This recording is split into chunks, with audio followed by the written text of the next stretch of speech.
नमस्कार दोस्तों, मैं आनंद प्रकाश एक बार फिर से आपका आपके अपने YouTube चैनल फिजिक्स टूल में हार्दिक अभिनंदन और स्वागत करता हूं और आशा करता हूं कि हमारी टीम द्वारा अपलोड किए गए वीडियो आपको लगातार पसंद आ रहे होंगे और आपने भली भांति देख भी रहे होंगे। इसी आशा और कामना के साथ मैं एक बार फिर से आपके सामने एक नया भाग लेकर के प्रस्तुत हूँ, एक नया पार्ट लेकर के आया हूँ।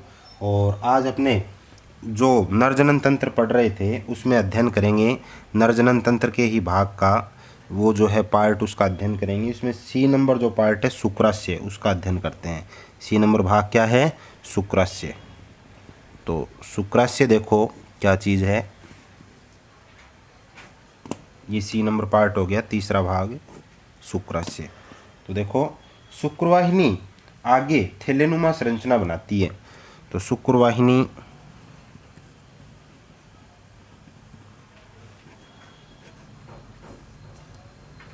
आगे थैलेनुमा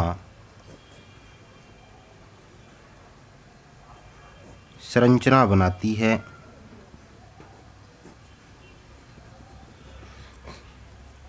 जिसे शुक्रास्य कहते हैं, जिसे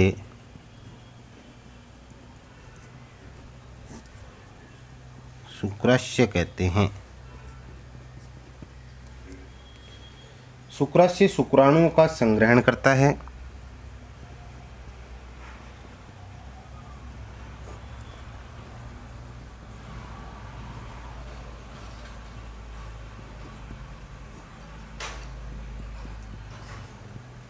शुक्राणुओं का संग्रहण करता है,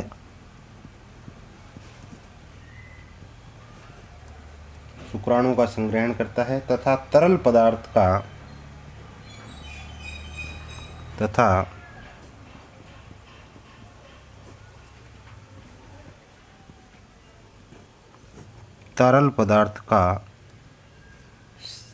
क्या करता है? स्त्रावण करके,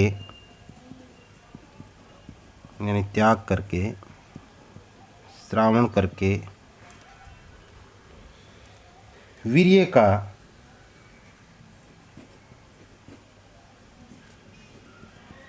वीर्य का 40 से 50% भाग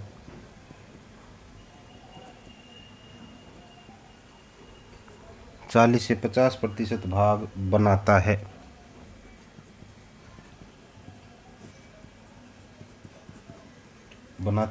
यह तरल शुक्राणुओं को गति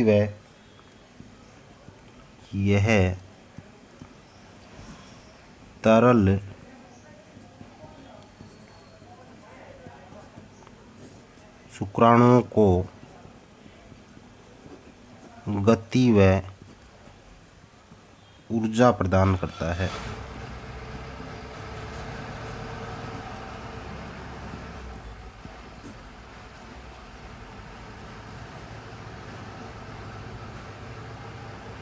शुक्राणुओं को गति व क्या प्रदान करता है बच्चों?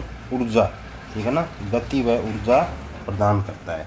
तो ये हो गया इसके अंदर कि ये किस प्रकार से क्या काम करता है, कैसे इसको ऊर्जा प्रदान करता है। ठीक है ना। तो शुक्रास्य में क्या है, थोड़ा दोबारा बता देता हूँ।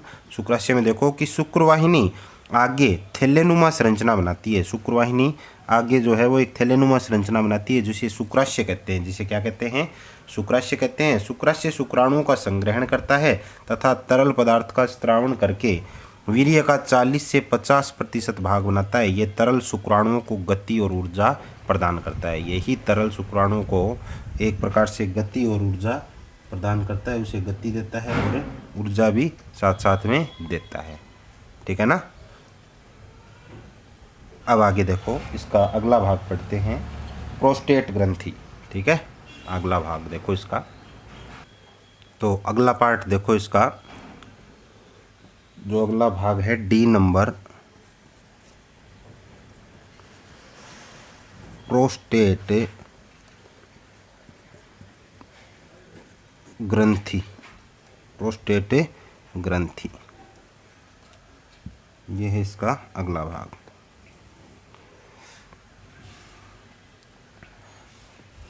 यहाँ आप आधा नए भी लिख सकते थे ग्रंथि में, मैंने ऊपर चंद्रबिंदु लगा दिया है। प्रोस्टेट ग्रंथि देखो, यह क्या काम करती है, किस प्रकार की होती है। देखो, यह अखरोट यह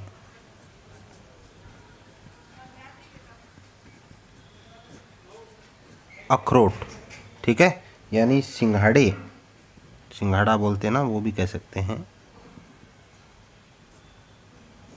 सिंघाड़े के आकार के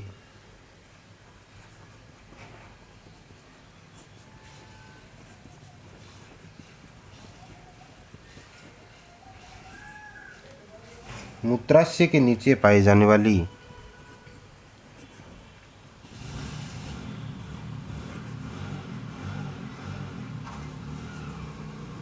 पाई जाने वाली एक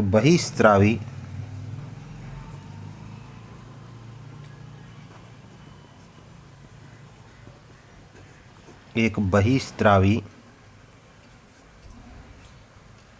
ग्रंथि है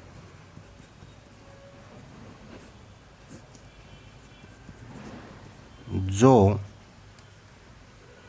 कि तरल पदार्थों का स्त्राव करके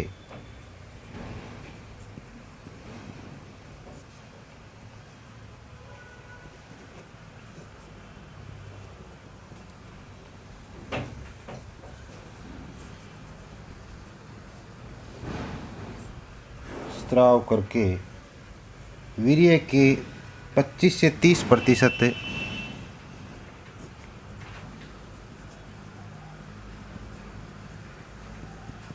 30% भाग बनाती है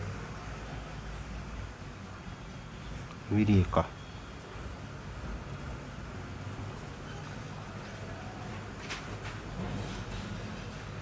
भाग बनाती है, वीर्य का 25 से 30% भाग बनाती है तथा यह तरल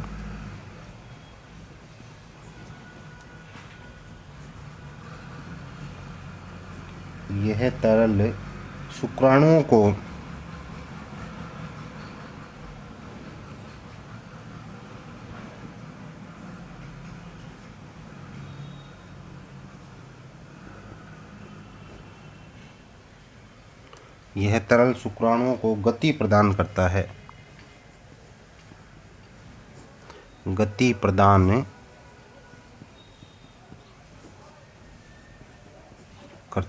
यह तरल ही है जो शुक्राणुओं को क्या देता है, एक प्रकार की गति प्रदान करता है या उनको गति देता है, ठीक है। अब देखो ई नंबर भाग मूत्र जनन मार्ग।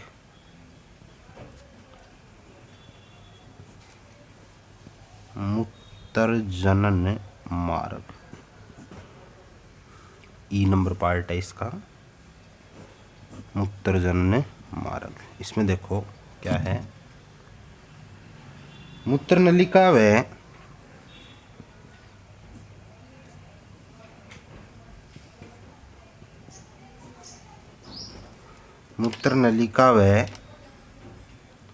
जनन नलिका मिलकर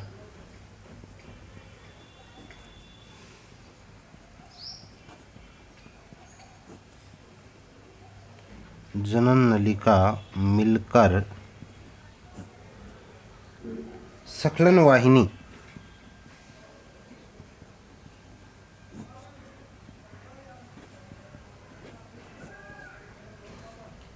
यानी मूत्र जनन मार्ग बनाती है।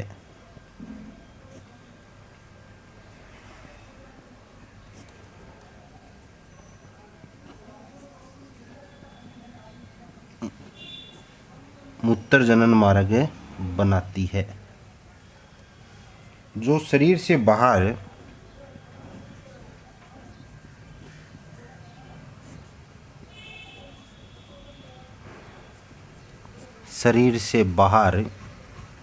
मूत्र जनन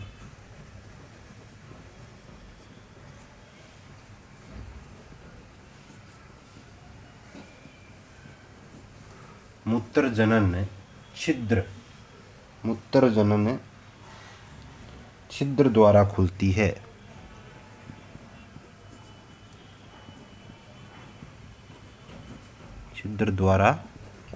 तो ये हो गया मूत्र जनन मार्ग।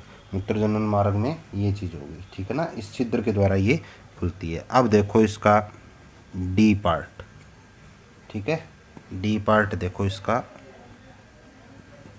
सीसन, डी पार्ट का क्या नाम है बच्चों? सीसन।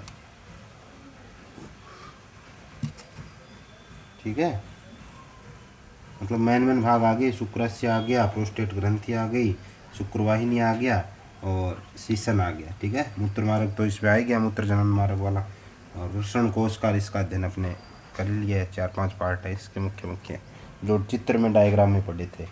तो ये सीसन क्या है? ये एक बेलनाकार संरचना होती है। यह एक बेलनाकार संरचना होती है। यह एक बेलनाकार संरचना होती है जो उदर गुही के नीचे या उदर गुहा के नीचे जो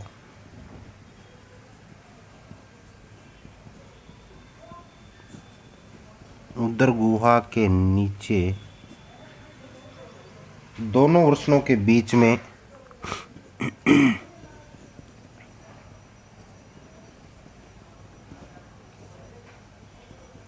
दोनों वृषणों के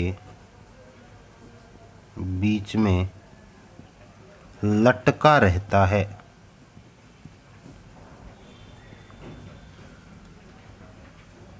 सीसन उत्थानशील व सीसन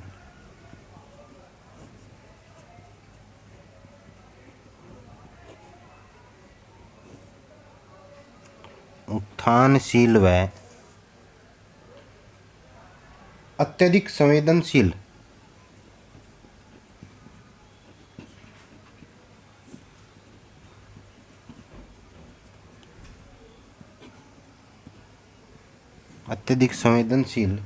मैथुनांग होता है।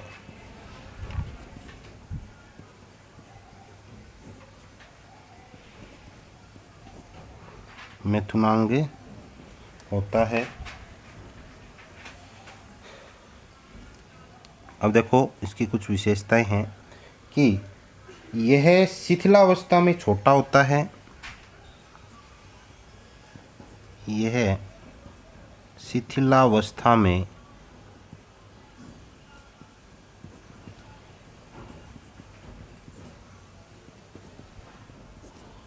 छोटा होता है। उस समय सिर्फ मूत्र विसर्जन का कार्य करता है। उस समय सिर्फ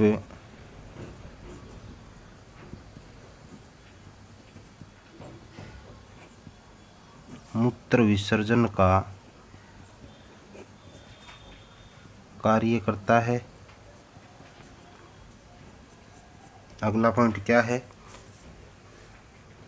मैथुन क्रिया के समय सीसन उत्थानशील व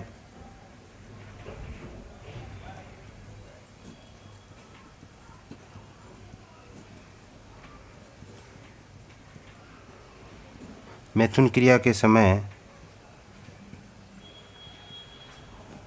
सीसन उत्थानशील व उत्तेजित होकर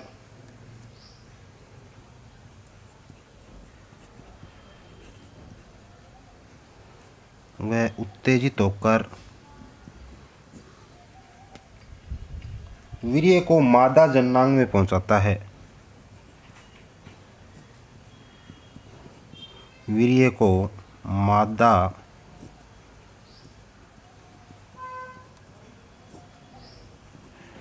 जननांग में पहुंचाता है। ठीक है ना? तो ये देखो इसके कार्य हैं सीसन के। तो आज अपने देखो इसमें पहला जो भाग था उसका अध्ययन किया। पहला भाग जो इसका था वो क्या था, जो इसमें आज पढ़ा हो। वैसे तो इसमें 3-4 सॉरी, यहाँ मैंने एफ पॉइंट आएगा। ये देखो डी लगा दिया मैंने दोबारा, सॉरी, यहाँ एफ आएगा। ठीक है, डी तो ऊपर आ चुका है ना। तो इससे पहले दो तो पहले पढ़ चुके थे। आज अपने शुक्राशय का अध्ययन किया, फिर प्रोस्टेट ग्रंथि का अध्ययन किया, मूत्र जनन मार्ग पढ़ा, शीशन पढ़ा, इन सारे पार्टों का आपने अध्ययन किया। तो आज ये नर जनन तंत्र बच्चों अपना कंप्लीट हो गया है, ठीक है ना। नर जनन तंत्र का भाग कंप्लीट हो गया है। ये किस प्रकार से कार्य करते हैं मैंने आपको बता दिया। अब इसके बाद में अगला भाग पढ़ेंगे अपने मादा जनन तंत्र। इससे आगे वाला जो भाग है वो कौन सा पढ़ेंगे, मादा जनन तंत्र। नर जनन तंत्र कंप्लीट कर लिया है, अगला पार्ट मादा जनन तंत्र पढ़ेंगे कि उसमें क्या क्या चीज़ें आती हैं, कैसा उसका डायग्राम है, उसका अपने अध्ययन करेंगे। तो ये जैसे दो भागों में बंटा था, जो वो उसी प्रकार से अंडाशय भी दो कार्य के रूपों में बंटा रहता है, उसमें मादा जनन तंत्र में वो पढ़ेंगे। उसमें भी प्राथमिक लैंगिक अंग और द्वितीयक लैंगिक अंग होते हैं, ठीक है। तो आज की वीडियो में इतना ही, तब तक के लिए धन्यवाद।